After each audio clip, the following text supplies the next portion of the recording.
सिर्फ सोचने से अमीर बन सकते हो? क्योंकि यह बुक का तो यही कहना है, थिंक एंड ग्रो रिच, जिसको नेपोलियन हिल ने आज से लिटरली 80 इयर्स पहले लिखा था। और ये बुक है ना, one of the most controversial books में से एक है, जिसको बहुत सारे लोग स्कैम भी बोलते हैं। बट ये बुक ने जितने मिलियनर प्रोड्यूस किए हैं आज तक, उतने किसी और सेल्फ हेल्प और मनी मेकिंग बुक ने नहीं किए हैं।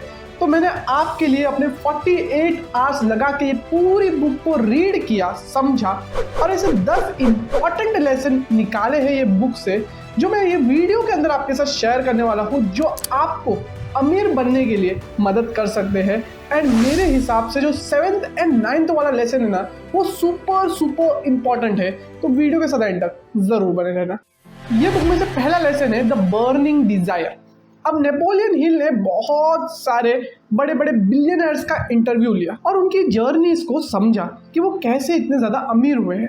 और वो सारी चीज़ें जानने के बाद है ना, इन्होंने इसके अंदर बताया है कि जितने भी रिच लोग थे, जितने भी सक्सेसफुल लोग थे जो अपने फील्ड के अंदर टॉप पे पहुंचे, उनके अंदर एक खासियत थी कि उनके पास एक बर्निंग डिज़ायर था। जो उनके अंदर रिच बनने की डिज़ायर थी ना, वो बाकी सब डिज़ायर से बहुत ही ज़्यादा ऊपर थी, जिस वजह से वो इतने ज़्यादा रिच बने। अब यही चीज़ को मैं आज के एग्जाम्पल में आपको समझाता हूँ। Mister beast, one of the greatest YouTuber world has ever seen, उनके पास एक डिज़ायर थी कि उनको एक बहुत ही बड़ा यूट्यूबर बनना है, एक बेस्ट यूट्यूबर बनना है।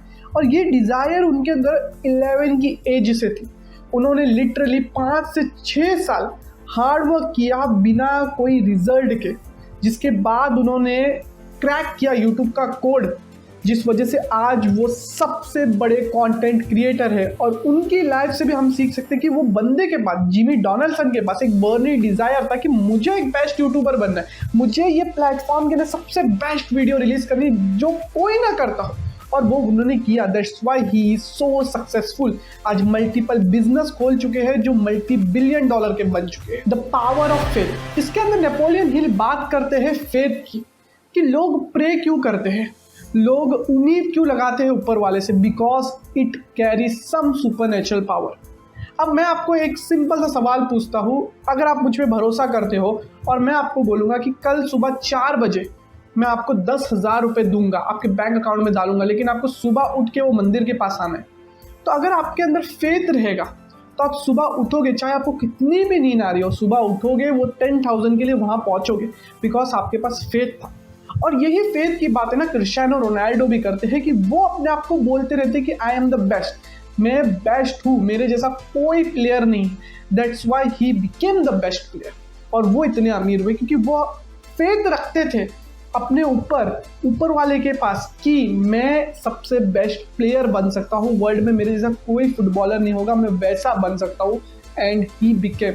तो हमारे अंदर भी एक फेथ की पावर होनी चाहिए, हमें ऐसा हमारे माइंड के अंदर रखना चाहिए कि हम वो कर सकते। इसलिए ही इट इज़ द बेस्ट, क्योंकि ये एक स्टेप बाय स्टेप फ्रेमवर्क आपको नहीं देती है कि आप इधर इन्वेस्ट करो, ये स्टॉक में इन्वेस्ट करो, इतना सेव करो, वो करो तो आप रिच बनोगे। ये आपके माइंडसेट पे वर्क करती है। थर्ड लेसन ये बुक से है ऑटो सजेशन।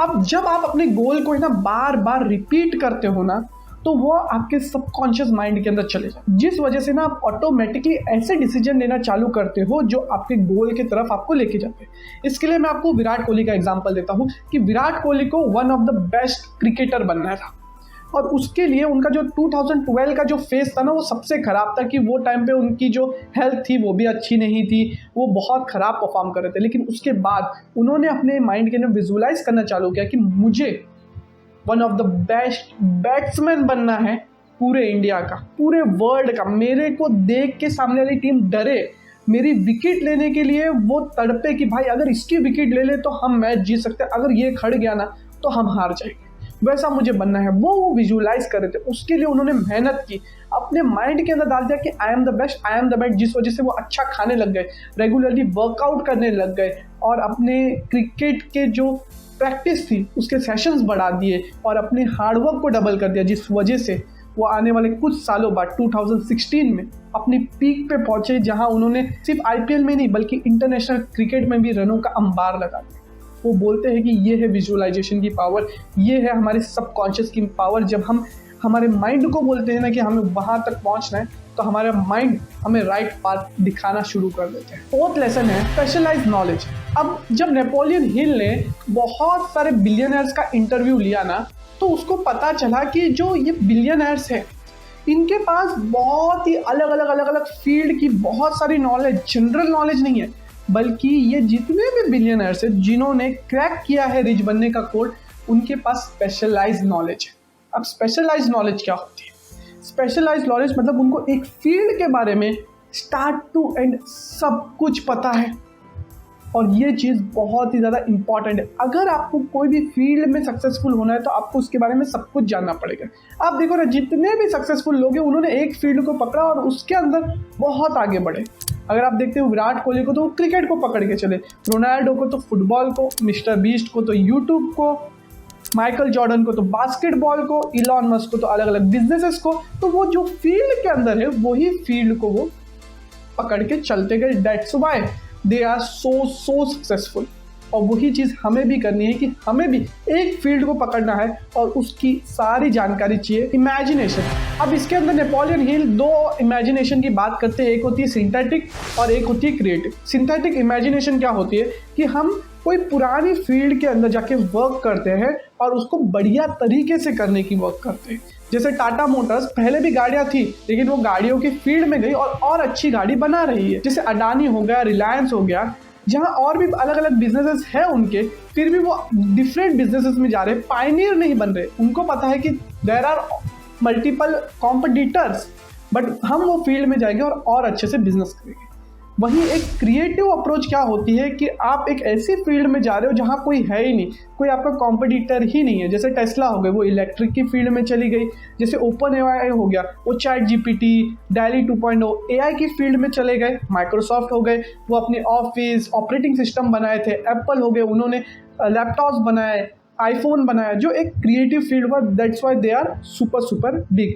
तो वैसे आपके लाइफ में भी हो सकता है, जैसे मैं एक सिंथेटिक फील्ड के अंदर हूँ जहाँ बहुत सारे लोग कंटेंट बना रहे हैं, वैसे मैं भी कंटेंट बना रहा हूँ, लेकिन एक ऐसा है कि मैं थोड़ा क्रिएटिव अप्रोच लेके थोड़ी अलग टाइप के content financial and self development के रिलेटेड बना रहा हूँ। Organise planning. अब नेपोलियन हिल बताते हैं कि बहुत सारे लोगों का ड्रीम होता है कि मुझे ये चीज़ करनी, ये चीज़ करनी, ये चीज़ करनी। जैसे किसी को यूपीएससी करना है, किसी को यूट्यूबर बनना है, बिजनेसमैन बनना है, गवर्नमेंट सरकारी नौकरी चाहिए।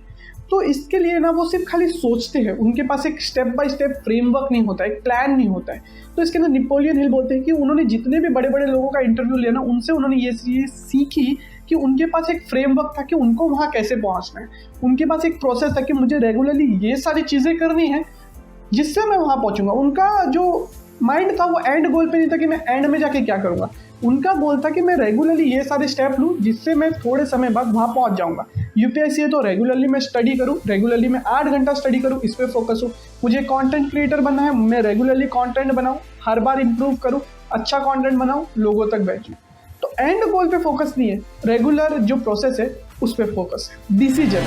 अब नेपोलियन हिल ये बुक के अंदर जितने भी इंटरव्यू लिए, उन्होंने कहा था कि जो भी लोगों ने इंटरव्यू दिया, जो भी रिच लोग थे ना, उनका जो डिसीजन मेकिंग था ना वो बहुत ही ज़्यादा स्ट्रांग था।